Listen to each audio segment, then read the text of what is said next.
La pandemia del coronavirus ha sumido a Europa en una crisis una vez más. La forma en la que el bloque responde a la emergencia está bajo estrecha vigilancia, desde el brote de desinformación en línea hasta la aprobación de medidas de emergencia que otorgan amplios poderes al partido gobernante.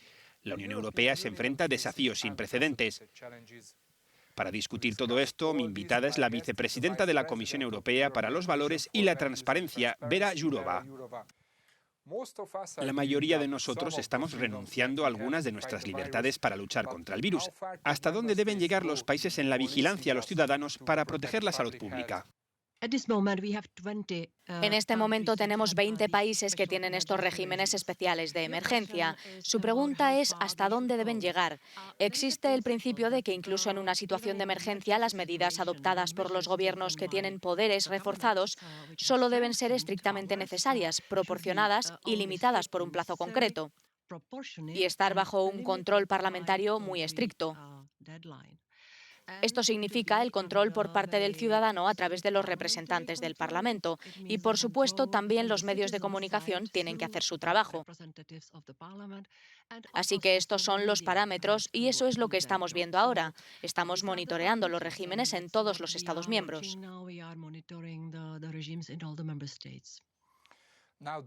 Ahora probablemente habrá nuevas medidas. A algunos gobiernos les gustaría rastrear los teléfonos móviles de la población para controlar la pandemia. ¿Le preocupa la protección de datos?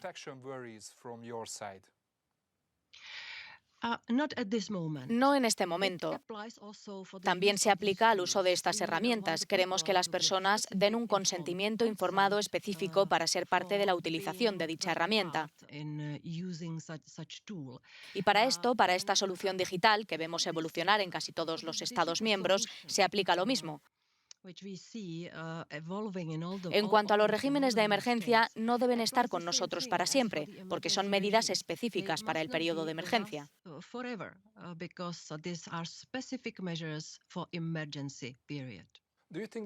¿Cree que el coronavirus va a reconfigurar las democracias europeas?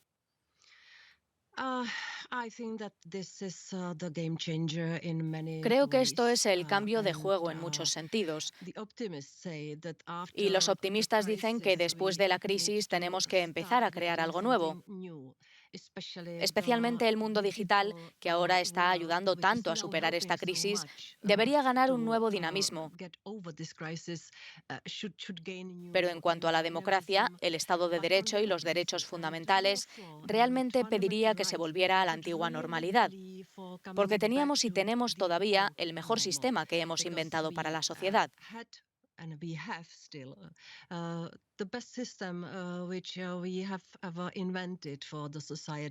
Las dictaduras demostraron en la historia que están en contra del pueblo y hubo demasiadas víctimas. Y es por eso que tenemos que esforzarnos mucho por mantener la democracia, por mantener la limitación de los poderes en los Estados miembros por sus propias decisiones sobre eso. Es muy importante que volvamos y, hablando de volver, una última frase, los regímenes extraordinarios no significan que de alguna manera estemos saliendo del régimen democrático.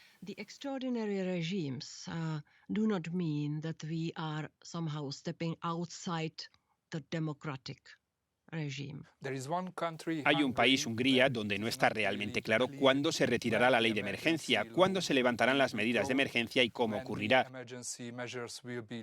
¿Cree usted que Hungría sigue siendo una democracia que funciona? Esta es una pregunta difícil y no le daré una respuesta directa. Solo quiero decir que, leyendo la ley, no hay un plazo específico. Y cuando lo discuten con los socios húngaros, nos dicen que el Parlamento puede pasar por el régimen de emergencia en cualquier momento. Así que tendremos que esperar y ver cómo se aplican en la práctica los mayores poderes de emergencia del Gobierno en este periodo de emergencia. Y es que cuando se lee la ley es bastante comparable con otras leyes que prevén los regímenes de emergencia en otros estados. Pero el contexto es difícil, porque en el pasado había poca confianza en el gobierno húngaro y en el primer ministro. Usted sabe que Hungría ya está bajo el procedimiento especial del artículo 7. Así que leyendo la ley en ese contexto, por supuesto, nos dice que debemos permanecer vigilantes y mirar la aplicación. Tells us that we should remain vigilant and look at the application. ¿Por qué la primera reacción por parte de la Comisión después de la aprobación de esta ley fue tan suave? La primera declaración ni siquiera mencionó a Hungría por su nombre. Creo que la declaración dada es un resumen muy importante de los principios, el principio de necesidad, proporcionalidad y límite de tiempo. Y no me avergüenzo de hablar de los inconvenientes y los problemas que veo en Hungría. Realmente quiero hacer mi trabajo con plena responsabilidad, pero sin convertirme en ningún tipo de activista que de alguna manera irá más allá de las competencias.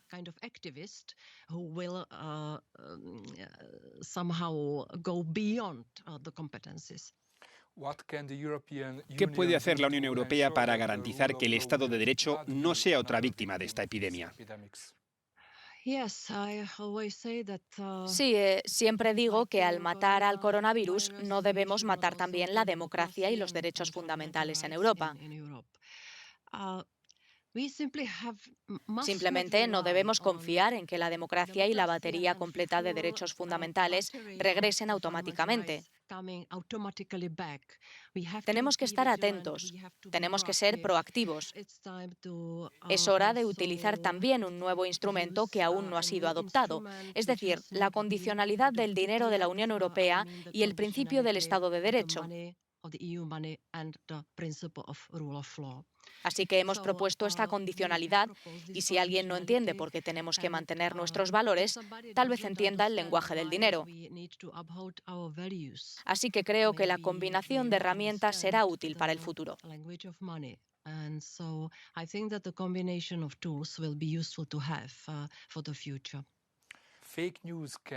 Las noticias falsas pueden ser mortales en estos días, esto está fuera de toda duda, especialmente para las personas vulnerables. ¿Cree que las redes sociales y la Unión Europea están haciendo lo suficiente para proteger a estas personas? Las personas que están estresadas pueden ser más fáciles de manipular y pueden ser más fáciles de amenazar y que se les ofrezca una oferta muy inmoral y a veces incluso ilegal de algunos productos. Y este es el momento de actuar contra todas esas prácticas injustas. En esto es en lo que trabajamos para dar prioridad a la información fiable y para minimizar la apariencia y el impacto de la desinformación. ¿Qué países son los más activos en la difusión de la desinformación, según usted, y cómo los combate la UE? Nuestro Servicio de Acción Exterior, en el último informe y también en los anteriores, identificó una producción muy intensiva de desinformación de fuentes pro-Kremlin. Y también permanece ahora sobre la crisis del coronavirus. Vemos la propaganda amplificada ahora contra la Unión Europea. Nunca lucharemos con las mismas armas. Creo que nunca usaremos ningún tipo de propaganda sucia contra los que producen estas noticias. Tenemos que luchar proporcionando a la gente información confiable, como los hechos y las cifras que son fáciles de verificar. Creo que esta es la mejor respuesta. Vera Jourova, thank you very much. Thank you very much.